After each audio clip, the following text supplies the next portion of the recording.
Olá, eu me chamo Nelson e esse é o canal Simplificado. Tudo bem com vocês? Pois bem, para que a gente inicie nossa conversa, eu tenho um tema muito interessante, que é o tema do choro e o chorar. Nesse caso, você já ouviu a expressão engula o choro? Fazendo uma pesquisa na internet, eu percebi que a nossa relação com o choro ela é muito mais vasta do que eu imaginava.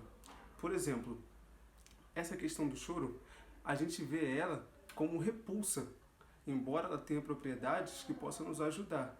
Por exemplo, como o alívio de uma tensão. Tem pessoas que choram por alegria, choram por tristeza e tudo mais. Só que na nossa sociedade em si, a gente tem a propensão de colocar um riso gostoso, mas o choro como uma coisa irritante. Vocês já perceberam isso? Você já ouviu a expressão, olha que criança com riso gostoso, e a expressão, olha que choro irritante, por exemplo?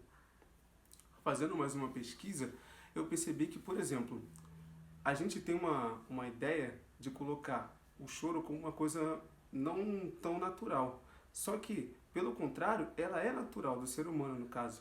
Os animais não choram. E fazendo também uma análise mais específica, como eu gosto muito de futebol e aqui no Brasil o carro-chefe também, eu fui lembrar da Copa de 2014. O Brasil jogou suas partidas e cada partida que ele ganhava, os jogadores choravam. E a mídia caiu muito sobre isso, porque os jogadores estão fracos emocionalmente, quando na verdade, quando você chora, você reforça o seu emocional. Então, quando você não chora, é como se você estivesse rígido. Só que rígido, uma coisa rígida, ela cinde, ela quebra. Exemplo disso, a Ponte Rio-Niterói. Ela é muito extensa no Rio de Janeiro. Aí você pensa, poxa, aquela ponte, você tem carro, caminhão passando, só que ela não é rígida. Ela balança, senão ela quebraria. Então talvez o segredo da vida seja não ser rígido. Já pensou nisso? Continuando, fazendo também uma busca em questão de músicas, eu percebi que dentre todos os estilos musicais que a gente tem aqui no Brasil, a gente não tem uma letra que enalteça o choro, que diga que aquele choro é bom. Para não falar que nenhum estilo tem, eu descobri uma música do Exalta Samba, que diz que você chorar faz bem, que é muito interessante até essa letra. Aí eu lanço o desafio para vocês. Que tal vocês colocarem aqui embaixo, se vocês conhecem alguma música que fala que o choro é uma coisa boa, ou que é uma coisa ruim também. Vocês podem colocar aqui embaixo, fique à vontade. E bota também a dificuldade que vocês tiveram para achar sim ou não. Continuando, o teórico de hoje que eu vou usar para que eu possa embasar essa conversa, ele se chama Erik Erikson. Erik Erikson tem a sua teoria baseada em 8 estágios, desde o nascimento até a velhice.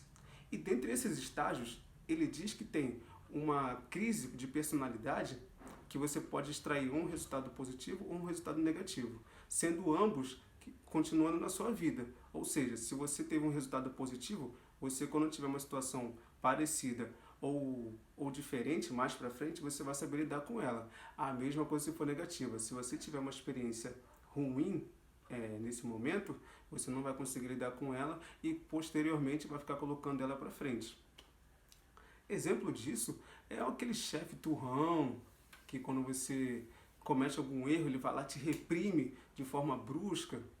Ou até mesmo você, quando vê alguém do seu lado fazer uma coisa errada, você vai lá e pega ele de forma brusca. Você já parou para você perceber isso? Quem que no seu convívio social você acaba reprimindo o choro daquela pessoa? E quando eu falo choro, não é especificamente você lacrimar, você ter o gesto de lacrimejar, né? Não é somente isso. Por exemplo, se vê alguém com uma reclamação, uma questão muito profunda, que requer que você ouça mais ela, como você lida com isso? Uma pessoa vulnerável, quando a pessoa precisa de você, como você lida com isso? E também quando você se percebe vulnerável, quando você tem vontade de chorar. Você lembra de ter sido reprimido da última vez? Até porque Erik Erikson, no seu terceiro estágio, que se chama Iniciativa versus Culpa, ele baliza muito bem a ideia de que quando você está nessa crise de personalidade, o social vai influenciar bastante no conceito de que é bom e é ruim para você.